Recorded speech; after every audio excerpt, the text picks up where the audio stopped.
Hello. हमने दिल्ली सल्तनत discuss कर लिया था। आज हम आगे डिस्कस करेंगे गुलाम वंश। दिल्ली सल्तनत में हमने सबसे पहले देखा था गुलाम वंश, उसके बाद में खिलजी वंश, फिर तुगलक, फिर सैयद, फिर लोधी। लोधी वंश हमारा दिल्ली सल्तनत का अंतिम वंश था। इसके बाद में इब्राहिम लोधी था, अंतिम शासक लोधी वंश का। 1526 में इब्राहिम लोधी की मृत्यु हो गई। किसने कर दी थी? बाबर ने। तो पहला पानीपत का युद्ध हुआ था बाबर और इब्राहिम लोधी के बीच 1526 में, और उसने भारत में मुगल वंश की नींव रख दी थी। अब हम अपने सिलेबस की वजह से, बहुत सारा सिलेबस है तो हम उससे ज़्यादा डिटेल में नहीं जाएंगे, जो फैक्ट हैं वो देखेंगे अच्छे से। तो हम ये क्वेश्चन पूछा जाता है कि इनको सीक्वेंस में लगाइए कि पहले कौन था, दूसरा कौन था। दूसरा हम देखें तो हम अपना जो शासनकाल मानते हैं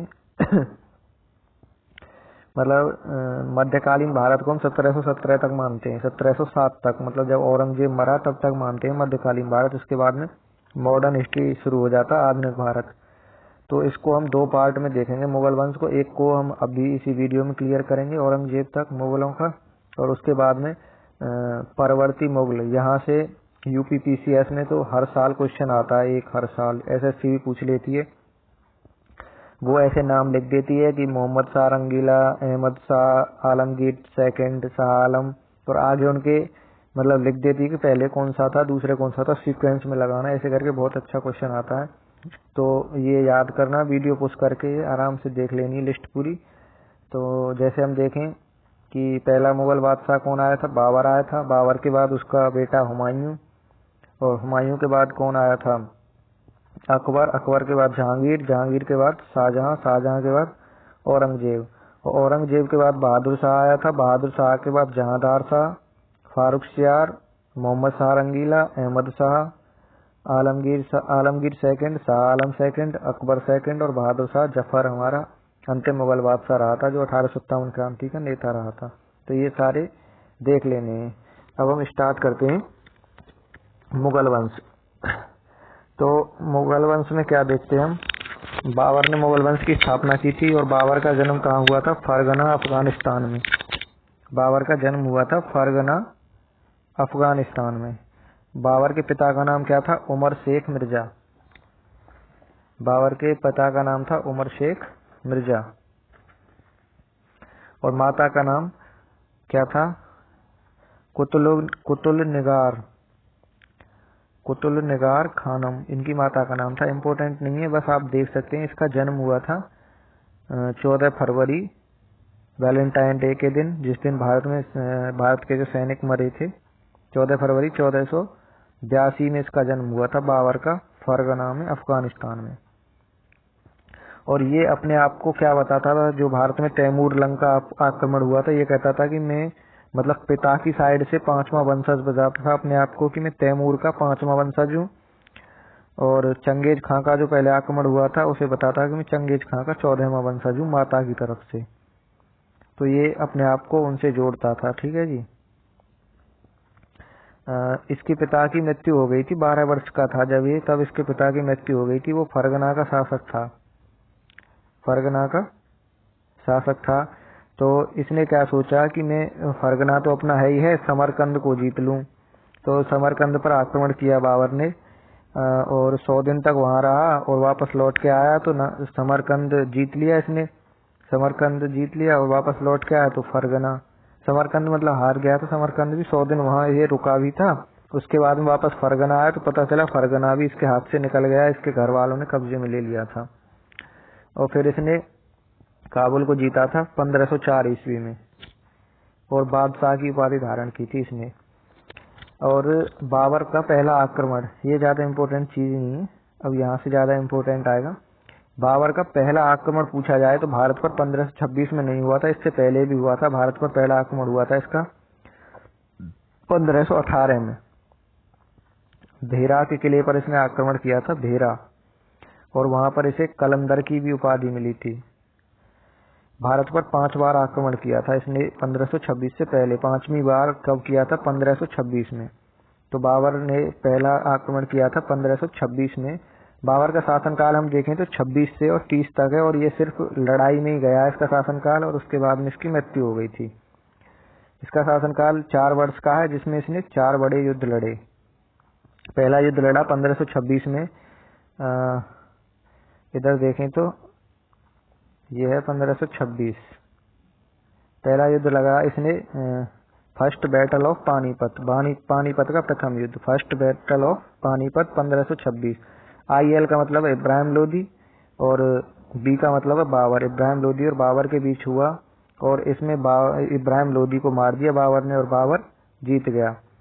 और इस युद्ध में पहली बार तोपों का प्रयोग किया था। इस युद्ध में क्या भारत में ही पहली बार तोपों का प्रयोग किसने किया था? बाबर ने किया था। और इसने उस्मानी विधि होती थी एक कोई, उस उस्मानी विधि को भी यूज किया था किसने? बाबर ने, और तोपों का यूज किया था इसमें पानीपत के पहले युद्ध में 1526 में। इब्राहिम लोदी मार दिया और बाबर जीत गया था। और इब्राहिम लोदी दिल्ली सल्तनत का एकमात्र ऐसा शासक था जो रणभूमि में मरा था। उसके बाद में 26 के बाद में 27 में इसका युद्ध हुआ, बैटल ऑफ खानवा, खानवा का युद्ध। इसका युद्ध हुआ था बैटल ऑफ खानवा का युद्ध। खानवा का युद्ध हुआ था राणा सांगा और बाबर के बीच में।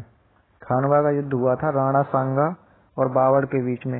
राणा सांगा बहुत ही मतलब शक्तिशाली राजा थे, और ऐसा मतलब बाबर भी इनकी प्रशंसा करता है जब ये मर जाते हैं कि इनके एक हाथ और पैर बिल्कुल मतलब डैमेज हो गए थे, कट गए थे। ये एक ही हाथ से इनका हाथ पैर चल नहीं रहा था, पूरे का पूरा एक साइड शरीर की खराब हो गई थी। उसी से लड़ा था ये युद्ध। राणा सांगा मतलब बहुत महान था। इसके बारे में बाबर ने भी बहुत सारी प्रशंसा की है। बैटल ऑफ खानवा में राणा सांगा हार गया था, बाबर जीत गया था। पर राणा सांगा मरा नहीं था। राणा सांगा मरा नहीं था तो इसे ये इसके जो सैनिक थे उन्होंने ही इसे मारा था। इसे जहर देकर मार दिया था राणा सांगा को। क्यों मार दिया था? क्योंकि सांगा, इन्हें पता था कि बाबर बहुत शक्तिशाली है। तो राणा सांगा कह रहा था कि हम बाबर से फिर युद्ध करेंगे। तो सैनिक बोले कि हमें नहीं मरना उसके बाद में, ये तो हमें मरवा देगा। उसने कहा था कि तुम मत लड़ो, मैं अकेला ही बहुत हूँ, मैं ही लड़ लूंगा, राणा सांगा ने।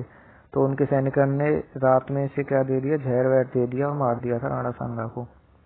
ये जो दूसरा युद्ध हुआ था बैटल ऑफ खानवा, खानवा का जो युद्ध हुआ था बाबर के बीच में राणा सांगा के बीच में, ये इसने पता है राणा सांगा, इसने बाबर ने एक नारा दिया था जिहाद का। जिहाद के नाम पर युद्ध हुआ था ये बैटल ऑफ खानवा, जिहाद के नाम पर। ये क्वेश्चन भी पूछा जाता है कि तोप किस युद्ध में यूज की थी बाबर ने? जिहाद के नाम पर कौन सा युद्ध हुआ था? तो जिहाद के नाम पर इसने ये खानवा वाला युद्ध हुआ था, बैटल ऑफ खानवा का, जिहाद के नाम पर किया था। हुआ क्या था कि पानीपत का जो युद्ध हुआ था इब्राहिम लोदी के समय पर, उस समय पर भारत से ही बाबर भारत पर आक्रमण करने नहीं आया, तो भारत से ही उसके पास पत्र लिखे जाते थे। उनमें से एक पत्र बताते हैं कि राणा सांगा ने भी लिखा था कि तुम भारत पर आक्रमण करो, इब्राहिम लोदी को हराओ। एक सेकंड अभी।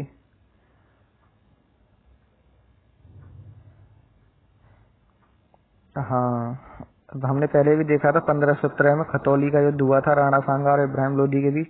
तो इब्राहिम लोदी हार गया था। इस वजह से भी राणा सांगा वगैरह इन सब ने ना पत्र लिखा था किसको? बाबर को, कि भारत पर आक्रमण करो और इसे हराओ। ये सोच रहे थे कि बाबर भी उसकी तरह महमूद गजनबी और इनकी तरह शासन नहीं करेगा, आएगा और चला जाएगा लूट के भारत को, लेकिन बाबर शासन करने के लिए आया था। तो इसने राणा सांगा को भी हरा दिया।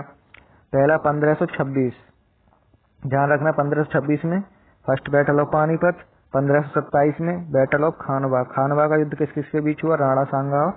यहाँ से क्वेश्चन आता है, हर एग्जाम में आता है, पूछ लेता सीधा, खानवा का युद्ध कब हुआ, पानीपत का युद्ध कब हुआ, किस किस के बीच हुआ? खानवा का युद्ध तो राणा सांगा हार गया, बाबर जीत गया। दूसरा हुआ 1528 में बैटल ऑफ चंदेरी। चंदेरी का युद्ध हुआ था। चंदेरी कहाँ पर है? मध्य प्रदेश में। बैटल ऑफ चंदेरी, चंदेरी का युद्ध हुआ किस किस के बीच? मेदिनी राय वहाँ के राजा थे, और मेदिनी राय और बाबर के बीच हुआ। ये हुआ 1528 में। ठीक है, हर साल युद्ध किया इसने। 1529 में हुआ बैटल ऑफ घाघरा। घाघरा का युद्ध हुआ महमूद लोदी और बाबर के बीच। महमूद लोदी और बाबर के बीच 1529 में खानवा का युद्ध हुआ, और 1530 में ये मर गया था। ठीक है जी, इसका शासनकाल यही है बस। 1526 में बैटल ऑफ पानीपत, 27 में खानवा, 28 में चंदेरी और 29 में घाघरा। तो इसको याद रखने के लिए हमने एक ट्रिक बनाई है छोटी सी, जिससे ये आसानी से याद रह सकता है कि जैसे ये 4 युद्ध लड़े इसने, बाबर आया, पानी पिया, खाना खाया, चाय पिया, घर गया और मर गया, ऐसे याद कर सकते हैं हम इसको। बाबर आया, पानी पिया, मतलब बाबर आया सबसे पहले क्या किया उसने, पानी पिया, मतलब पानीपत का युद्ध लड़ा इब्राहिम लोदी और बाबर के बीच। उसके बाद खाना खाया, खाना खाया मतलब खानवा का युद्ध, किस किस के बीच, राणा सांगा और बाबर के बीच। उसके बाद चाय पिया, चाय पिया मतलब चंदेरी का युद्ध मेदिनी राय और बाबर के बीच। उसके बाद घर गया, घर गया मतलब घाघरा, घाघरा का युद्ध हुआ था महमूद लोधी और बाबर के बीच, और फिर मर गया 1930 में। तो याद रहेंगे इसके सारे युद्ध 1526 से 1530 तक। ठीक है, 1530 में इसकी मृत्यु हो गई थी। तो इसकी मृत्यु के बारे में एक बात बताई जाती है कि इसका बेटा था हुमायूं। वैसे तो इसके 4 बेटे थे, लेकिन इसका जो बेटा था वो था हुमायूं। मेन जो जिसे मतलब राजा बनना था वो था हुमायूं। और वैसे इसके 4 बेटे थे, हुमायूं, कमरान, अस्करी और हिंदाल, 4 बेटे थे इसके। तो ऐसा बताया जाता है कि हुमायूं की तबीयत बहुत खराब थी और वो मतलब बिल्कुल मरने के कगार पर चला गया था, मतलब बहुत बीमार था, और सारे राजवैद्य वगैरह सब बुला लिए गए थे। और 1530 में जब ये बाबर आगरा पहुंचा, अब राजधानी हमारी दिल्ली, अब हमने दिल्ली सल्तनत से चेंज कर दी थी कि सिकंदर लोदी ने आगरा में पहुंचा दी थी राजधानी, तो जो केंद्र था राजनीति का वो वहीं था। तो ये जब आगरा पहुंचा 1530 में घाघरा के युद्ध के बाद में, तो इसे पता चला कि हुमायूं की तबीयत बहुत खराब है। तो ये मतलब ऐसे ही करने लगा कि या अल्लाह मेरे बच्चे को बचा ले, और इससे अच्छा है मुझको मार दे और मेरे हुमायूं को बचा दे। पता नहीं भगवान ने सुन लिया या कैसे भी, जिस दिन से इसने ऐसे बोला था उस दिन से इसकी तबीयत खराब होती चली गई और हुमायूं की तबीयत सही होती चली गई। और जैसे ही हुमायूं एकदम सही हुआ और बाबर की मृत्यु हो गई। बाबर मर गया था 1530 में। मरा कहाँ पर था? आगरा में मरा था, और आगरा में इसे दफना दिया गया था। आगरा में मरा था और आगरा में दफना दिया गया था, लेकिन बाद में इसे उखाड़ के कहाँ ले गए थे? काबुल। काबुल में फिर दफनाया गया था। तो ऐसे क्वेश्चन पूछ लेता है कि कौन से बादशाह को 2 बार दफनाया गया? तो बाबर को पहले आगरा में दफनाया गया, उसके बाद में अब ऐसे पूछ ले बाबर की कब्र कहाँ है? तो बाबर की कब्र है काबुल में। ऐसे क्वेश्चन आता है यूपीएससी वगैरह में कि निम्नलिखित में से कौन सा बादशाह ऐसा है जिसकी कब्र भारत से बाहर है? तो काबुल अफगानिस्तान में है, तो काबुल में इसकी कब्र है बाबर की। ठीक है, पहले आगरा में दफनाया गया था, उसके बाद में काबुल ले जाया गया था। इससे अलग जो है 2 बादशाह और हैं मुगल काल के जिनकी कब्र भारत से बाहर है, उन्हें हम यही देख लेते हैं। एक तो जहांगीर। जहांगीर की कब्र कहाँ पर है? लाहौर में है, पाकिस्तान में लाहौर में जहांगीर की कब्र है। और सबसे अंतिम बादशाह था जब मुगल बादशाह, वो था बहादुर शाह जफर सेकंड। बहादुर शाह की कब्र कहाँ पर है? रंगून, म्यांमार में। म्यांमार बर्मा जिसका नाम था, भारत से सटा हुआ रंगून में है। और ये 1857 का स्वतंत्रता सेनानी था बहादुर शाह जफर, ये लीड कर रहा था भारत को। ठीक है, तो ये 3 बादशाह हो गए जिनकी कब्र भारत से बाहर है। जहांगीर की लाहौर में है, बहादुर शाह जफर की है म्यांमार रंगून में, और इसकी बाबर की कहाँ पर है? काबुल में। 1530 में बाबर मर गया। इसने अपनी एक ऑटोबायोग्राफी लिखी है। मैंने पहले ही बताया ऑटो लगने से मतलब क्या होगा, इसने खुद लिखी है अपने आप। और खाली बायोग्राफी होती तो कोई और लिखता इसके बारे में, वो बायोग्राफी होती। ऑटोबायोग्राफी होती है हमारी जीवन कथा जो स्वयं लिखते हैं। तो क्या नाम है उसका? तुजुके बाबरी या बाबरनामा। तुजुके बाबरी या बाबरनामा किसने लिखी है? बाबर ने लिखी है। और ये तुर्की भाषा में लिखी थी, तुर्की भाषा में लिखी थी। तो ये क्वेश्चन आया था एक बार कि तुजुके बाबरी या बाबरनामा का फारसी में अनुवाद किसने किया था? तो इसका फारसी में अनुवाद किया था अकबर के टाइम पर एक नवरत्न थे, उनका नाम था अब्दुल रहीम खाने खाना। अब्दुल रहीम खाने खाना, जो जोधा अकबर सीरियल देखा होगा तो उसमें होगा एक अब्दुल रहीम खाने खाना। तो उसने इसका फारसी में अनुवाद किया था बाबरनामा का। और इंग्लिश में अनुवाद इसका किया था लेडेन इर्स्केन। लेडेन स्केन ने किया था इसका इंग्लिश में अनुवाद। और जो है राणा सांगा, ये जो बाबर बताया मैंने राणा सांगा की, और एक दक्षिण में भारत राजा थे कृष्ण देव राय। कौन थे? दक्षिण के राजा थे कृष्ण देव राय, दक्षिण भारत में मतलब शासन कर रहे थे इसी के टाइम पर। तो इन दोनों की ये प्रशंसा करता है, इनकी तारीफ करता है कि ये बहुत अच्छे योद्धा थे। बाबर इनकी तारीफ करता है। तो ऐसे क्वेश्चन आ जाता है कि निम्नलिखित में से कौन बाबर के समकालीन था? समकालीन था मतलब जिस समय बाबर का शासन चल रहा था ऊपर उत्तर भारत में, उसी समय दक्षिण भारत में किसका चल रहा था? तो कृष्ण देव राय उसमें आंसर आ जाएगा। कृष्ण देव राय के दरबार में एक विद्वान थे, एक स्कॉलर थे जिनका नाम था तेलानी रामा। क्या नाम था? तेलानी रामा। और इन्होंने एक किताब लिखी है पांडुरंगा महामात्य। पांडुरंगा महामात्यम एक किताब लिखी है। किसकी किताब है वो? तेलानी रामा की। और तेलानी रामा किसके दरबार में थे? कृष्ण देव राय के दरबार में थे। ठीक है जी, याद रखना, ये इम्पोर्टेंट क्वेश्चन है। ये बुक और इस आदमी का नाम और ये किसके दरबार में था? कृष्ण देव राय दक्षिण के राजा थे, इनके दरबार में था तेलानी रामा। इसने एक काबुली बाग मस्जिद भी है। कहाँ पर? पानीपत में। इसकी बाबर की मस्जिद बाबर ने बनवाई है, काबुली बाग मस्जिद।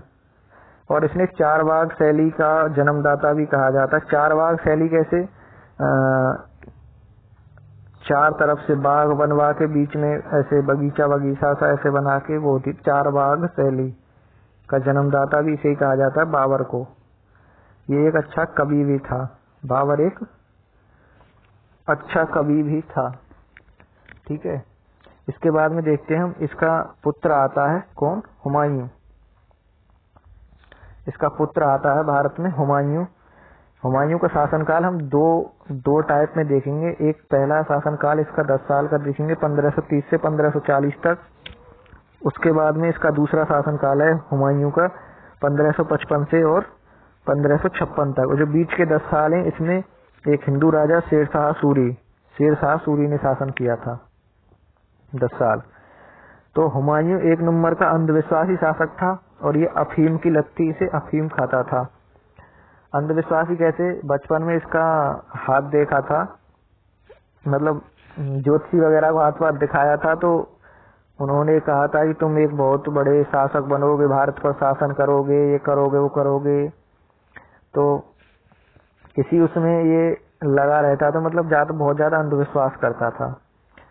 और तुम्हारे हाथ से शासन छिन जाएगा लेकिन तुम कोशिश करते रहना और तुम एक दिन भारत के सुल्तान बन जाओगे, ये हो जाओगे। तो 1540 में इसका शासन छिन गया था, इसे भारत से बाहर भगा दिया था शेरशाह सूरी ने। लेकिन ये अंधविश्वासी था और इसे विश्वास था कि मेरे जो भाग में है मैं भारत का शासक बनूंगा, और उसी लिए ये लगा रहा और 1555 में से फिर जीत मिल गई और फिर ये भारत का शासक बना 1555 से 56, 1 साल के लिए। ठीक है, तो इसको इंसान एक कामिल कहा था। किसने? अबुल फजल ने इसको क्या कहा था? हुमायूं को इंसान एक कामिल कहा था हुमायूं को। तो हुमायूं का शासन काल है 1530 से 1540 का।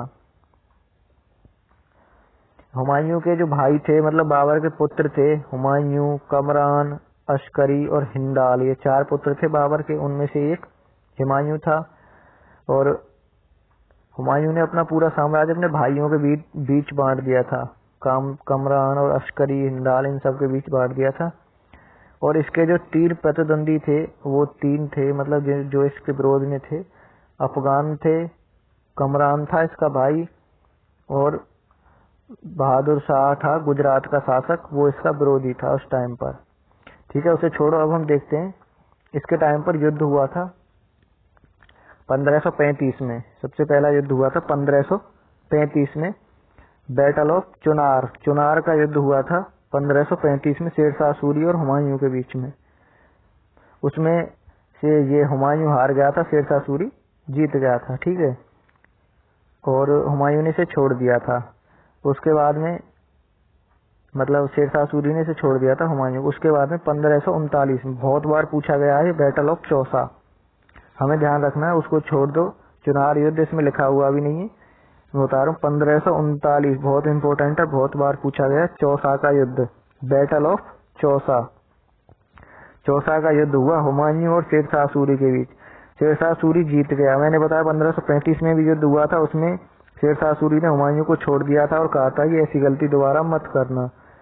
तो 1539 में फिर युद्ध हो गया, फिर से हुमायूं ने आक्रमण करना चाहा। हुमायूं पूरा शासन बढ़ाना चाहता था अपना, तो बैटल ऑफ चौसा हुआ 1539 में हुमायूं और शेरशाह के बीच। इसमें शेरशाह जीत गया और अब की बार हुमायूं के पीछे ही भाग लिया शेरशाह। हुमायूं युद्ध छोड़ के भागने लगा और आगे आगे हुमायूं भाग रहा था, पीछे पीछे शेरशाह। और शेरशाह सूरी भागते भागते वो अपनी जान बचाने के लिए हुमायूं करमनासा नदी में कूद गया। करमनासा नदी थी वहां पर, और उसमें कूद गया और डूबने लगा। तो वहां पर एक निजाम जा रहा था, निजाम मतलब जो चमड़े वगैरह का कारोबारी था। उसने देखा कि कोई आदमी नदी में डूब रहा है, तो उसने उसे पकड़ा और निकाल लिया नदी से और अपने साथ ले गया। उसने देखा कि ये तो शहंशाह है, और उसने हुमायूं शहंशाह है, तो फिर उसे ले गया। वो कहाँ पर, आगरा पहुंचा दिया वापस।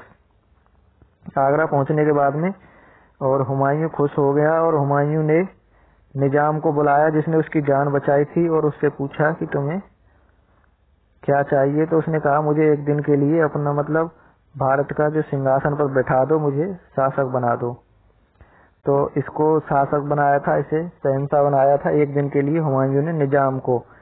और निजाम ने क्या चलाए थे, चमड़े के सिक्के चलाए थे इसने, क्योंकि अपने नाम से चमड़े के सिक्के चलाए थे। तो ये क्वेश्चन पूछा गया है कि हुमायूं के शासनकाल में चमड़े के सिक्के किसने चलाए थे, तो निजाम ने चलाए थे। ठीक है जी। अब हुमायूं ने 1539 में चौसा के युद्ध में हुमायूं हार गया, भाग गया लेकिन अपनी जान बचाकर।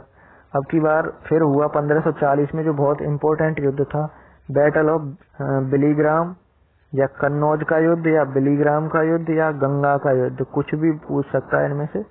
गंगा नदी के किनारे पर हुआ था ये बिलीग्राम का युद्ध, कन्नौज का युद्ध, या गंगा का युद्ध, तीनों की बात एक ही है। तो ये हुआ था 1540 में। किस किस के बीच हुआ, हुमायूं और शेरशाह सूरी। इस बार क्या हुआ, ये हार गया हुमायूं और भागने लगा, और शेरशाह सूरी भी इसके पीछे भागने लगा और इसे खदेड़ दिया भारत से बाहर। अब की बार ये भारत से बाहर भाग गया शेरशाह सूरी। और इसके बाद में भारत से बाहर चला गया। तो शेरशाह सूरी का टाइम पीरियड रहा 1540 से 1545 तक शेरशाह सूरी रहा। 1540 से 1545 तक 5 साल शेरशाह सूरी ने भारत पर शासन किया।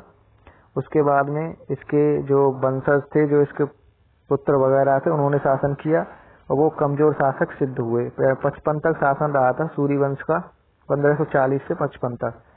और जो ग्रांड ट्रंक रोड, ये क्वेश्चन आता है, ग्रांड ट्रंक रोड किसने बनवाया था, तो शेरशाह सूरी ने बनवाया था ग्रांड ट्रंक रोड। ठीक है जी। ये क्या हुआ, ये भाग गया भारत में छोड़ के। हुमायूं जब भारत जा रहा था तो राजस्थान में होके जा रहा था, और इसकी जो पत्नी थी वो पेट से थी, मतलब उनके बच्चा होने वाला था। तो ये सिंध में रुका था, सिंध अमरकोट में वहाँ के राजा थे वीरसाल राजा के महल में रुका ये, और यहीं पर अकबर का जन्म हुआ था। तो अकबर का जन्म एक हिंदू राजा के यहाँ पर हुआ था, सिंध में अमरकोट में। और अकबर बाद में नाम पड़ा था इसका, जनता ने दिया था, इसका नाम था जलालुद्दीन मोहम्मद का जन्म हो गया था सिंध में वीरसाल के महल में। और उसके बाद में जो है हुमायूं अपने बीवी बच्चों को छोड़ करके इस राजा के पास और अफगानिस्तान चला गया था, और वहां पर भारत को दोबारा से जीतने की रणनीति करने लगा था। और 1555 में जब इसने देखा कि भारत कमजोर हो रहा है, क्योंकि 40 से और 45 तक क्या हुआ, 40 से और 45 में शेरशाह सूरी मर गया था। उसके बाद में उसके शासन आए थे और वो कमजोर थे। तो 1555 में इसने फिर से दिल्ली पर आक्रमण किया। तो इसने 2 युद्ध लड़े 1555 में, बैटल ऑफ मच्छीवाड़ा और battle of Sirhind. Battle of Machhiwara किस किस के बीच हुआ था, इसके पुत्र मतलब इसके वंशज थे किसके, शेरशाह सूरी के, ततार खां और हिबाकत खां। तो ततार खां और हिबाकत खां हार गए थे, उनको मार दिया था और हुमायूं जीत गया था। दूसरा युद्ध हुआ था बैटल ऑफ सरहिंद का युद्ध हुआ था सिकंदर सूर और हुमायूं के बीच, वो भी हार गया था और हुमायूं जीत गया था। इस प्रकार फिर दोबारा से दिल्ली पर मुगल वंश का शासन हो गया 1555 में स्टार्ट, और 1555 से 56 तक ये रहा। और 56 में क्या ये ना शराब पीता, अफीम वफीम पीता था, और इसकी एक लाइब्रेरी है दिल्ली में, हुमायूं की अब्दी है, तो उसमें जाके ये किताबें पढ़ता था बहुत सारी, मतलब नशा करने के बाद किताबें पढ़ता रहता था, पढ़ता ही रहता था। तो अपना जो पुस्तकालय, इसकी लाइब्रेरी है, उसकी सीढ़ियों से गिरने के कारण इसकी मृत्यु हो गई थी हुमायूं की। तो जितनी भी मृत्यु ऐसे होती हैं, जैसे कि कुतुबुद्दीन ऐबक की मृत्यु कैसी हुई थी, पोलो खेलते हुए हुई थी, पोलो खेलते हुए, ऐसे इसकी मृत्यु कैसे हुई है, सीढ़ियों से गिरकर हुई है। तो ऐसे जितनी भी मृत्यु हुई हैं वो सारी की सारी क्या है, याद रखनी है, वो पूछी जाती हैं। तो सीढ़ियों से गिरकर के शासक की मृत्यु हो गई थी, हुमायूं की मृत्यु हो गई थी। इस बात को बैरम खान ने 17 दिन तक छुपा कर रखा था कि जनता को पता न चल जाए, क्योंकि अकबर बहुत छोटा था उस समय पर, इसलिए इस बात को छुपा कर रखा गया था कि जनता को पता न चल जाए कहीं कि हुमायूं मर गया है। अगर पता चल जाएगी तो फिर से आक्रमण कर देंगे और हमारा शासन चला जाएगा। उसकी जगह पर जो जनता से मिलने के लिए भेजा जाता था, तो उसका ही एक सेनापति था जो बिल्कुल हुमायूं जैसा ही दिखता था, इतना ही ऐसा ही था, तो उसको कपड़े पहना के राजा के और महल की छत पर घुमा दिया जाता था, जिससे जनता को शक न हो कि हुमायूं मर गया है। इसके बाद में हम देखते हैं अकबर का शासनकाल। किसका? अकबर, इसका बेटा था हुमायूं का। इसका शासनकाल है 1556 से 1605 तक। अकबर का शासनकाल है 1556 से 1605 तक, लगभग 50 साल का शासनकाल है इसका। इसके दरबार में नवरत्न थे। नवरत्न मतलब नवरत्न का मतलब है 9 महान विद्वान आदमी थे इसके दरबार में। 9 रत्न थे इसके दरबार के, जिनमें से कुछ इंपोर्टेंट मैं बताता हूँ। जैसे पहला था अबुल फजल। अबुल फजल कौन था? अबुल फजल वजीर था।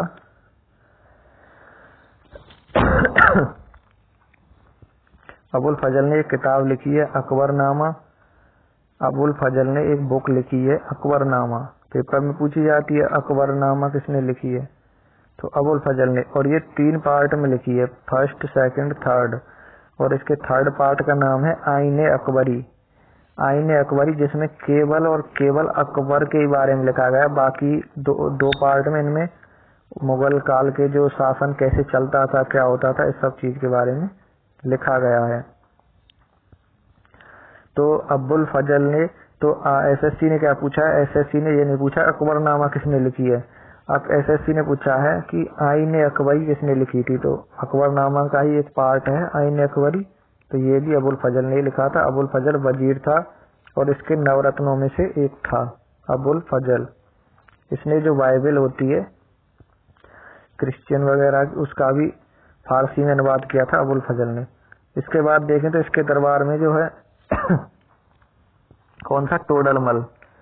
टोडरमल कौन था? ये टोडरमल शेरशाह सूरी, जो हमने अभी पढ़ा शेरशाह सूरी, उसके यहाँ पर ये वित्त मंत्री था। मतलब उसके यहाँ पर वित्त वगैरह की जो पैसा धेला का काम देखता था, ये वहां पे वित्त मंत्री था पहले। तो इसे वित्त मंत्री बना दिया था किसने?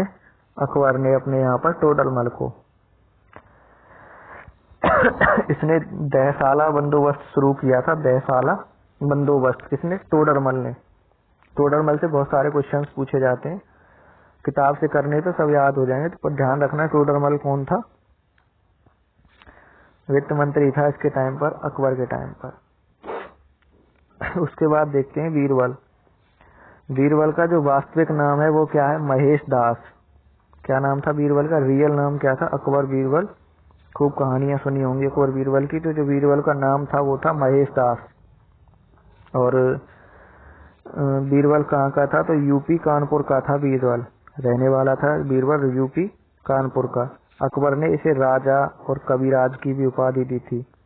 ये ऐसे ही मतलब कविताएं सुनाता रहता था दरबार में, तो इसे अकबर ने 2 उपाधियां दी थी। एक तो राजा की उपाधि दी थी एक कविराज की उपाधि दी थी। 1586 में जैसे कश्मीर में अब दंगे हो रहे हैं कि पत्थरबाज फेंक रहे हैं, पत्थर फेंक रहे हैं, ये सब कर रहे हैं, ऐसे ही 1586 में एक बार विद्रोह हुआ था कश्मीर में। पहले कश्मीर हिंदुओं का, मतलब कश्मीर मतलब ऋषि कश्यप के नाम पर पड़ा हुआ नाम है कश्मीर।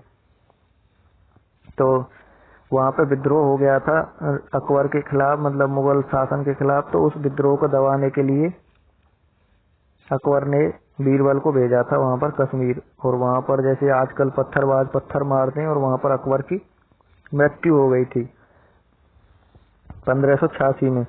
तो इसकी अकबर की नहीं, सॉरी, मतलब बीरबल की मृत्यु हो गई थी कश्मीर में उस विद्रोह को दबाते हुए। तो उसके बाद में मान सिंह को, किसे, मान सिंह जो जोधा का भाई था, मान सिंह को अकबर ने वहां पर भेजा था। किस लिए? जोधा का भतीजा था, भाई नहीं शायद, सॉरी। तो वहां पर मान सिंह को भेजा था कश्मीर का दमन करने के लिए। तो कश्मीर को, मतलब कश्मीर में जाके उसने बहुत सारा खून खराबा किया, मतलब बहुत अच्छे से दमन किया वहां पर, कि बाद में 400-500 साल तक वहां पर कुछ भी विद्रोह नहीं हुए। इतने अच्छे से दमन किया था उसने उस विद्रोह का, मान सिंह ने। तो बीरबल भी इसके दरबार का एक नवरत्न ही था, कानपुर का था। इसका रियल नाम क्या था? महेश दास। ये कई बार पूछा गया बीरबल का रियल नाम क्या था, तो महेश दास था। और यह एक एकमात्र हिंदू नवरत्न थे जिन्होंने दीन इलाही को स्वीकार किया था। दीन इलाही क्या था? दीन इलाही एक इथिकल कोड था, मतलब कि एक प्रकार से अकबर द्वारा चलाया गया धर्म था एक, मतलब ये मुस्लिम धर्म नहीं था, अकबर द्वारा चलाया गया एक धर्म था दीन इलाही। तो दीन इलाही को मानने वाला एकमात्र हिंदू दरबारी कौन था? बीरबल था। ठीक है।